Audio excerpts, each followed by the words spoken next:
Kadang-kadang ada setengah individu dia baru nak masuk dalam kripto, jadi dia tengok koin-koin yang sangat murah dan low cap. Jadi dia tengoklah dekat social media, dekat internet, dan dia mungkin jumpa dan dia pun beli koin tu, mungkin dekat Uniswap ataupun PancakeSwap. Jadi lepas dia beli, dia tengok, dia tunggu, oh harga naik sekali ganda, oh harga naik 2 kali ganda, lepas tu oh harga naik 10 kali ganda. Jadi dia ingat mungkin akan naik 100 kali ganda.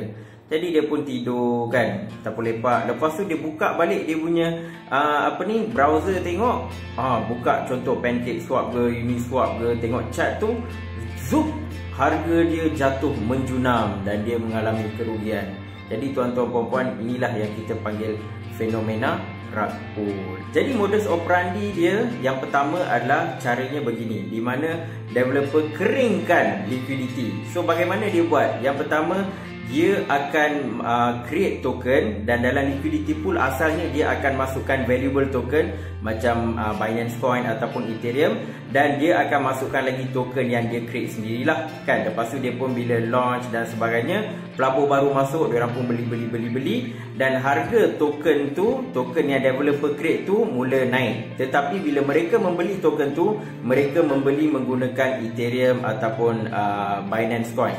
Okey, jadi bila developer tengok ni dah banyak dah beli kan, dan dia pun akan keluarkan semua token yang ada dalam liquidity pool ni, dan kebanyakan yang dia akan dapat adalah token-token valuable daripada investor lah, macam Ethereum dan juga Binance Coin. Modus operandi yang kedua adalah, ini project team selalunya dia akan hype. Dia akan katalah ini adalah the next Bitcoin yang lebih laju, ataupun ini dia ada function smart contract yang lagi power daripada Ethereum. Dia akan gebang dan dia buat marketing yang sangat solid, sampai pelabur baru yang tak tahu fundamental, mereka akan terpedaya dan mereka akan membeli token project itulah, dan mereka akan membeli menggunakan macam Ethereum ataupun menggunakan Binance Coin.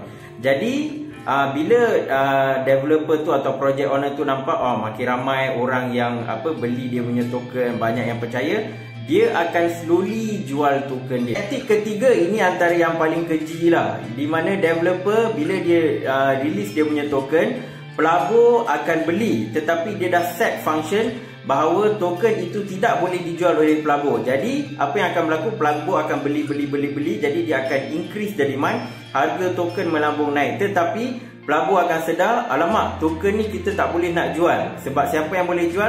Hanya developer sahaja yang boleh jual. So ini adalah antara modus-modus operandi yang popular lah. Ada beberapa tanda-tanda untuk kita kenal pasti rug pull. Kalau liquidity is not locked, kalau liquidity itu tidak dikunci, maksudnya ada kemungkinan besar developer boleh buat rug pull lah, macam yang teknik pertama. Tanda yang kedua adalah setengah wallet. Kalau kita buka dekat BSC Scan ataupun Etherscan, mereka mempunyai percentage yang tinggi. Selalunya kalau kita tengok top 10 wallet, kalau ada percentage yang tinggi, boleh jadi itu adalah milik developer ataupun milik big whales, yang mana bila-bila masa saja mereka boleh dump.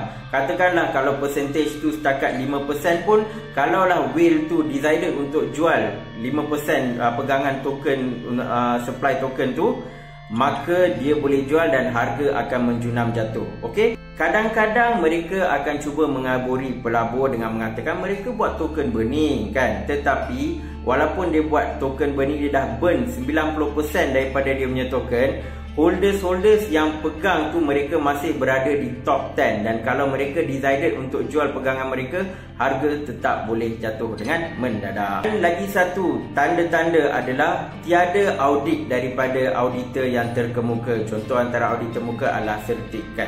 So kalau mana-mana projek ni tiada audit, jadi kita perlu berhati-hati. Dan kadang-kadang mungkin mereka melakukan audit, kita kena baca audit tu apa masalah-masalah yang dikenal pasti melalui laporan audit. Kalau kita tak baca laporan audit pun, kadang-kadang kita tak tahu masalah dan boleh jadi kita akan kena rug pull. Okey, jadi ramai yang bertanya-tanya, adakah rug puller, scammer ni akan dikenakan tindakan? Jawapannya tidak, tuan-tuan puan-puan. Sebab apa? Sebab industri cryptocurrency ini masih lack of regulation. Jadi kalau selalunya mereka tidak akan reveal nama company ataupun diorang punya personal information dan sebagainya untuk kita kenal pasti siapa, dan juga due to lack of regulation, kalau kita nak heret mereka ke mahkamah pun tiada undang-undang yang khusus untuk menyabitkan mereka atas kesalahan rug pull. Jadi tuan-tuan puan-puan faham tentang modus operandi rug pull, dan juga untuk memudahkan lagi analisa tuan-tuan puan-puan tentang mana-mana cryptocurrency, antara website yang kita boleh rujuk adalah rug.io. Di sana dia akan tunjukkan projek-projek mana yang berisiko. Dia ada tahap risiko, dan tuan-tuan puan-puan perlu aware bahawa setiap projek-projek begini ada risiko, dan kalau tuan-tuan puan-puan nak invest, pastikan fahami risiko. Itu sahaja daripada saya. Assalamualaikum dan salam kripto.